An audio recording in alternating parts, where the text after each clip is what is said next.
오늘은 여러분들 앞에 보시는 것처럼 우리 한 해의 은혜를 돌아보면서 우리가 받은 것 풍성함으로 하나님께 감사하는 추수감사주일입니다. 우리 좌우에 있는 분들과 함께 인사 나누시겠습니다. 샬롬. 주님의 은혜와 평강이 여러분과 함께 하시기를 축원합니다. 기도하겠습니다. 아버지 하나님, 세상이 어두울수록 하나님의 말씀의 빛은 이 세상을 더 환하게 밝게 비추는 줄 믿습니다. 어둠 가운데 있던 백성들이 이제 하나님 말씀의 빛을 찾아 주님 앞에 엎드려 싸우니 저희들에게 말씀하여 주시옵소서. 그 말씀을 우리의 가슴판에 잘 새기게 하여 주시고 이 어두운 세상에 빛으로 살아갈 수 있도록 말씀으로 역사해 주시옵소서. 감사드리며 예수님의 이름으로 기도하옵나이다. 아멘. 할렐루야. 항상 추수감사주일이 되면 아무리 세상이 좀 힘들고 각박하다 그래도 추수감사주일만 되면 마음이 좀 푸근해지고 넉넉해지는데 올해는 참 마음이 무겁습니다. 세상이 왜 이렇게 혼란스럽고 세상이 왜 이렇게 어지러운지. 그런데 세상이 비록 아무리 무너질 것 같고 흔들리고 요동친다 할지라도 그 상황 속에서 우리가 받은 은혜를 기억하고, 아멘, 그 은혜를 깨닫는 것, 그것이 감사의 능력인 줄 믿습니다. 아무리 내일 세상에 종말이 온다 할지라도 저는 오늘 감사하는 마음으로 사과나무를 심겠습니다. 그 믿음으로 오늘 감사할 때 하나님께서 세상이 줄 수 없는 위로로, 세상이 줄 수 없는 하나님의 감사의 제목으로 우리를 채워주실 줄 믿습니다. 그래서 오늘 저에게 주시는 말씀을 통해서 한 사람의 감사라는 제목으로 우리 말씀의 은혜를 나누도록 하겠습니다. 감사란 무엇인가? 첫 번째, 받은 은혜를 깨닫는 것이 감사입니다. 우리 12절 말씀을 한번 다시 읽겠습니다. 12절 시작.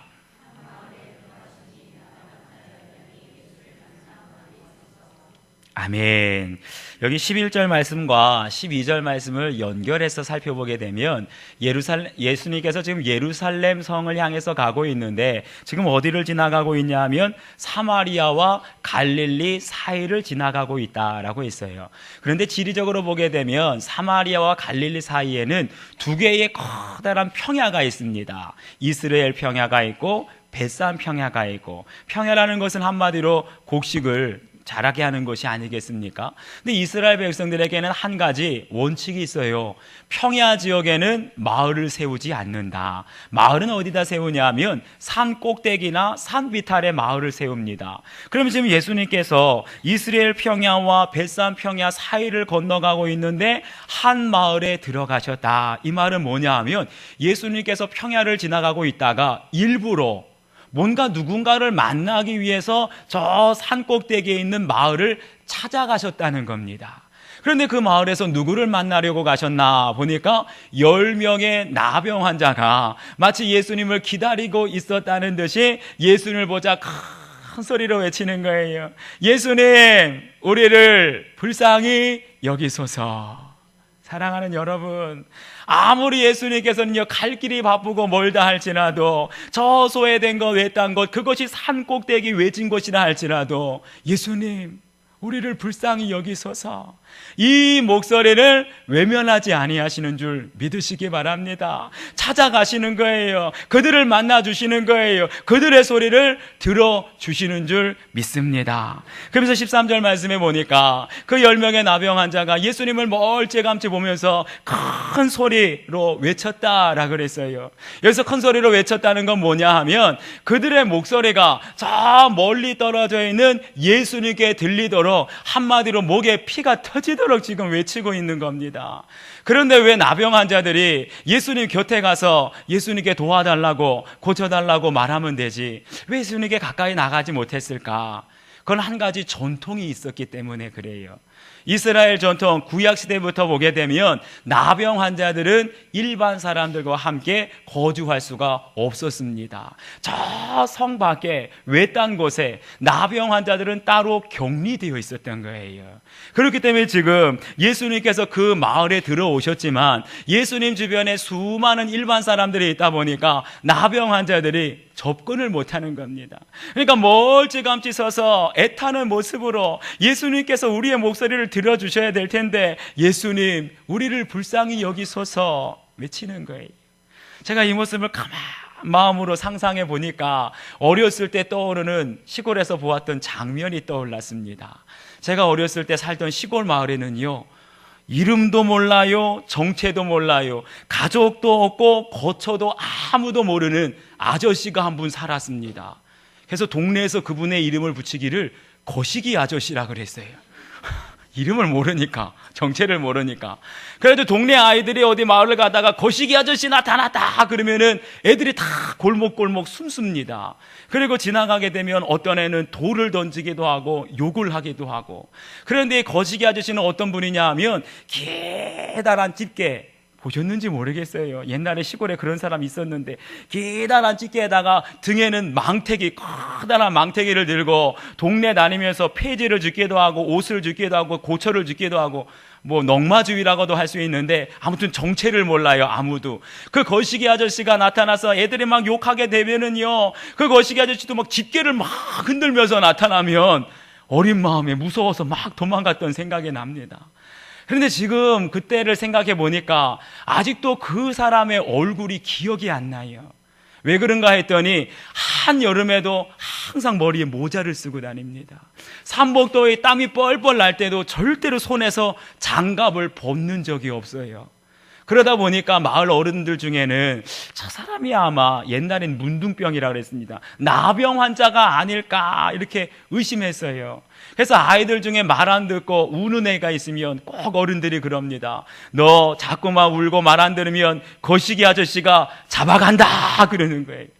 근데 솔직히 말해가지고 잡아간다고 안 그랬어요. 제가 어렸을 때는 너 자꾸 울고 말 안 들으면 거시기 아저씨가 너 와서 잡아먹는다 그랬어요. 옛날에는 그런 말들이 있었어요. 막 애들을 잡아먹는다고. 그러면 울다가도 무서워가지고 울음을 뚝 그치고 그랬었는데, 그런데 지금 어른이 돼가지고 그때를 생각해 보니까 그분이 참 불쌍한 사람이다라는 생각이 들어요. 정말 이름도 없고 가족도 없고 거처도 없고 정말 이렇게 외로운데 동네 아이들부터 시작해서 어른들까지 다 놀리고 욕하고 침 뱉고 돌 던지고, 그때 그분의 심정이 어땠을까를 이 말씀을 묵상하면서 생각해 봤습니다.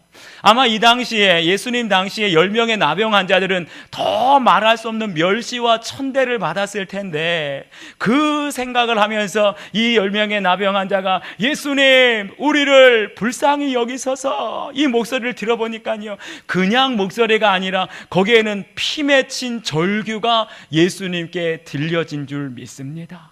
그런데 예수님께서 그 목소리를, 피 맺힌 절규를 외면하지 않으시고 들어주셨어요. 아멘이십니까? 우리 하나님 말씀 14절 말씀을 함께 다시 읽겠습니다. 14절 시작.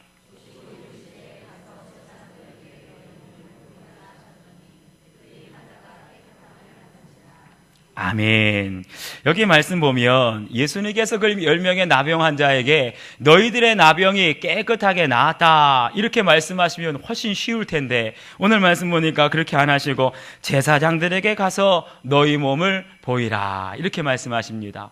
이건 구약의 율법을 이해해야 되는데요, 나병 환자들은 반드시 그 병이 깨끗하게 낫게 되면은요, 그걸 누구한테 확인을 받아야 되냐면 제사장에게 가서 내 피부가 이렇게 손가락에 문드러지고 코가 문드러지고 살이 다 문드러졌는데 내 피부가 이렇게 깨끗이 나았습니다. 누구한테 확인을 받는다고요? 제사장에게 확인을 받는 거예요. 그래서 예수님의 말씀을 따라서 제사장에게 가다가, 제사장에게 자신들의 몸이 깨끗이 낫다는 걸 보여주려고 가다가 보니까 어떻게 해요? 자신들의 몸이 하나도 문드러진 데가 없이 손가락 끝에 새살이 나기 시작하는 겁니다. 꼿꼿이 문드러지고 입술이 문드러졌는데 새살이 나기 시작하는 겁니다. 할렐루야.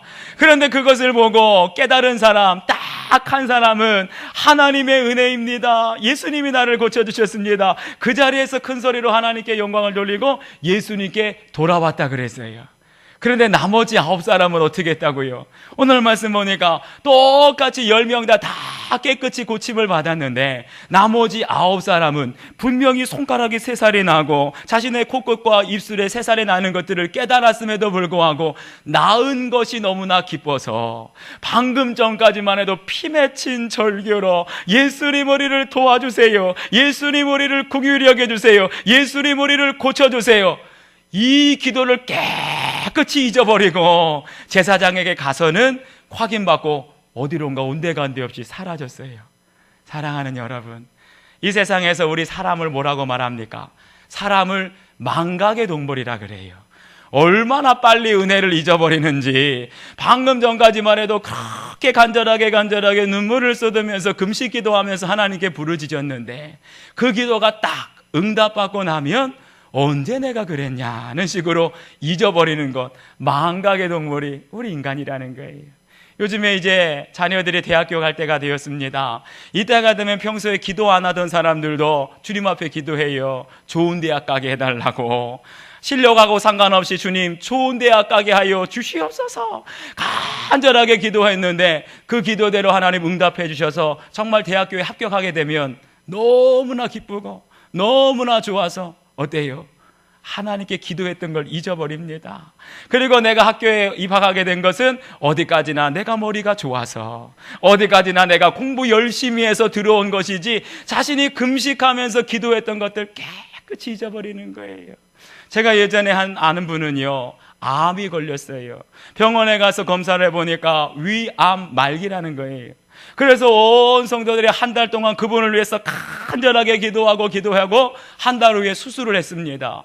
위를 제거하고 수술해서 보니까 아무것도 없는 거예요. 그런데 그걸 보고 사람들이 뭐라 그런 줄 아십니까?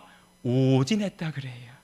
하나님께 기도하고 온 성도들이 부르짖으면서 하나님께서 기적으로 은혜로 고쳐주셨다는 것은 까맣게 잊고 오진했다, 우연히 병이 나았다고 말하는 거예요.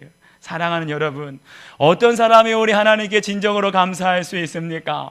내가 많은 은혜를 받고 내가 많은 축복을 받고 많은 기적과 이적을 체험했다고 해서 감사하는 게 아니더라고요. 오직 어떤 사람이 감사할 수 있느냐? 내가 받은 것은 내 힘으로, 내 능력으로, 내 노력으로 된 것 아니라 전적인 하나님의 은혜입니다. 이것을 깨닫는 사람만이 감사하게 될 줄 믿습니다. 우리가 무엇을 받았느냐가 중요한 게 아니에요. 더 중요한 것은 누구에게 받았느냐, 어떻게 받았느냐, 그것을 기억하고 깨닫는 사람은 감사의 자리로 나오게 되는 줄 믿습니다. 사랑하는 여러분, 여러분도 과거에 정말 절박한 심정으로 기도했던 것 잊지 마시기 바랍니다. 하나님이 그 기도를 들어주시고 우리의 눈물의 기도를 들어주시고 우리의 문제를 해결해 주시고 우리의 병을 고쳐주시고 오늘 우리가 있기까지 큰 은혜 베푸신 줄 믿습니다. 그것을 깨닫고 감사의 자리로 나아가는 여러분들 되시기를 축원합니다. 두 번째요, 감사는 무엇입니까? 받은 은혜를 표현하는 것이 감사입니다. 우리 16절 말씀 함께 다시 읽겠습니다. 16절 시작.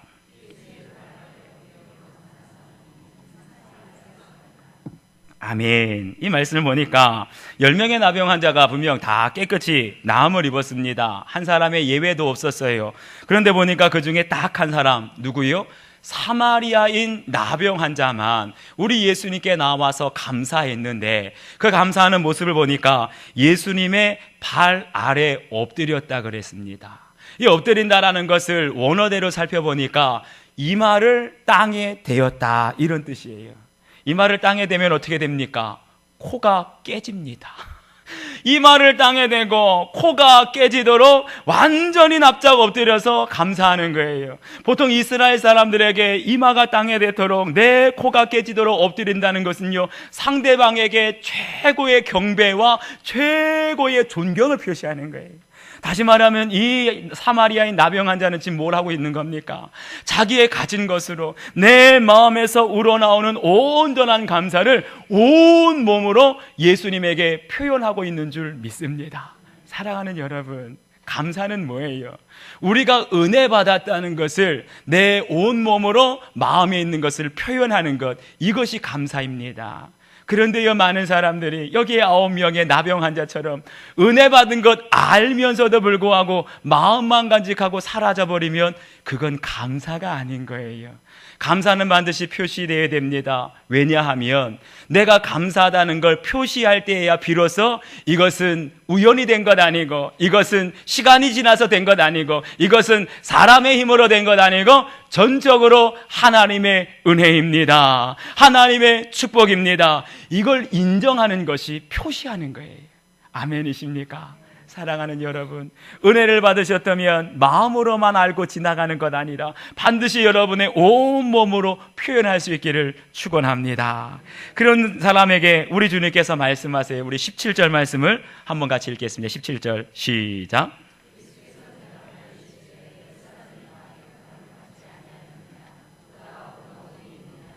아멘. 여기에 보니까 예수님께서 한 사람 사마리아인 나병 환자가 깨끗하게 고침받고 나와서 엎드려 감사하는 것을 보고 기뻐하셨지만 한편으로 누구를 찾고 있어요?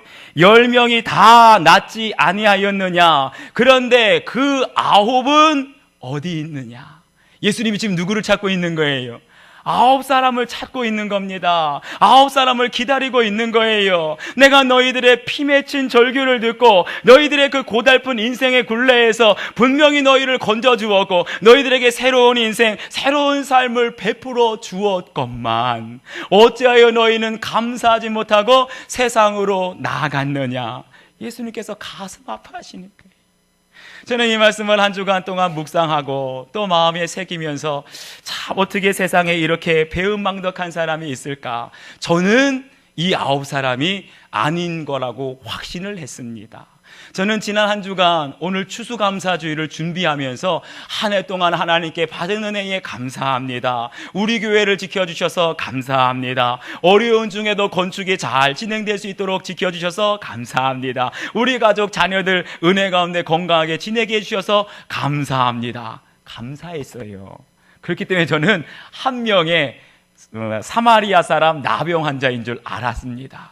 그런데 어젠가 제가 새벽에 이 말씀을 묵상하면서 하나님께 기도하는데 하나님께서 제 마음속에 이런 음성을 주시는 거예요. 얘야, 나는 너에게 10가지 은혜를 베풀었다.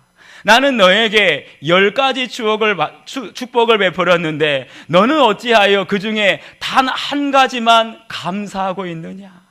나머지 9가지 은혜에 대한 감사는 어디 있느냐라고 저에게 묻는 거예요. 제가 그때 심장이 벌렁벌렁거렸어요. 그 9은 어디 있느냐? 그 9은 어디 있느냐? 제 귓가에 계속 맴도는데 그 9명의 사람이 돌아간 것만, 예수님께 감사하지 못하고 돌아간 것만 제가 비난했는데 이 말씀을 묵상하면 묵상할수록 그 사람이 누구라고요? 저였습니다. 하나님께 10가지 은혜를 받고 10가지 축복을 받았는데 거기에 대해서 다 감사하지 못하고 하나밖에 기억을 못하더라고요. 9가지는 잊어버리고 말았던 겁니다. 사랑하는 여러분, 우리 주님께서 오늘 저희들에게 원하시는 게 무엇입니까? 다른 것 아니에요. 받은 은혜를 기억하고 받은 은혜에 감사하라는 겁니다. 시편 50편 23절을 보면 저희들에게 이렇게 말씀합니다. 감사로 제사를 드리는 자가 나를 영화롭게 하나니. 아멘이십니까? 사랑하는 여러분, 우리 주님께서 가장 기뻐하시는 것, 우리 주님께서 찾으시는 건 다른 것 아니에요. 받은 은혜가 있다면 여기에 대해서 감사로 예배하고 감사로 찬송드리고 감사로 기도할 때 우리 하나님 이 세상 어떤 것보다 우리의 감사의 제사를 기쁘게 받으시는 줄 믿습니다. 성경을 똑바로 보세요. 이 나병 환자가 주님 앞에 감사로 나올 때 많은 헌금을 가지고 나왔다, 값비싼 보물을 가지고 나왔다, 어디에도 없습니다. 그렇다고 해서 이 나병 환자가 빈손으로 주님 앞에 나왔다고 예수님께서 비난하고 책망한다는 말씀 없어요.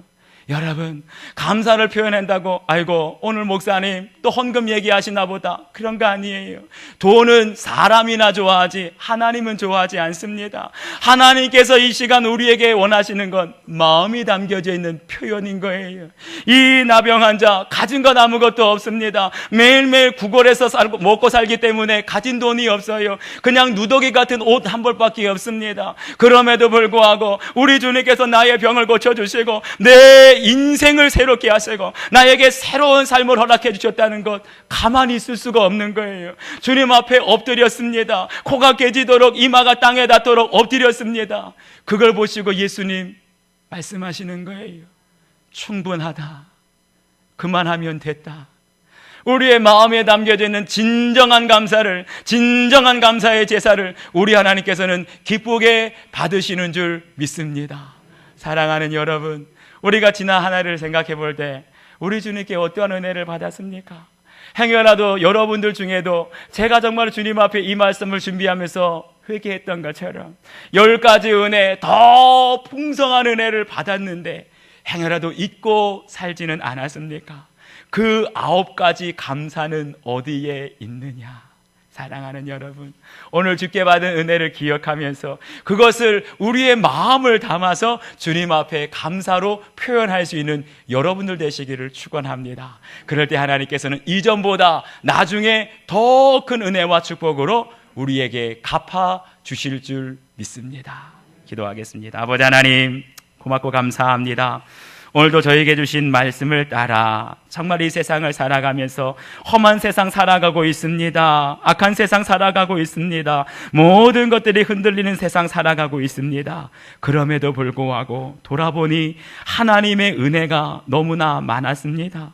10가지 은혜를 받았는데 그 중에 기억하는 것이 하나밖에 없지는 않습니까? 주님께서 찾으시는 그 9은 어디 있느냐? 주님, 우리가 정말 은혜를 받았다면 이것이 내 힘으로 된 것이 아니라 하나님의 은혜인 것을 깨닫고 늘 감사의 제사, 감사의 찬송, 감사의 기도를 올려드릴 수 있는 저희들이 다 되게 하여 주시옵소서. 감사드리며 예수님의 이름으로 기도하옵나이다. 아멘.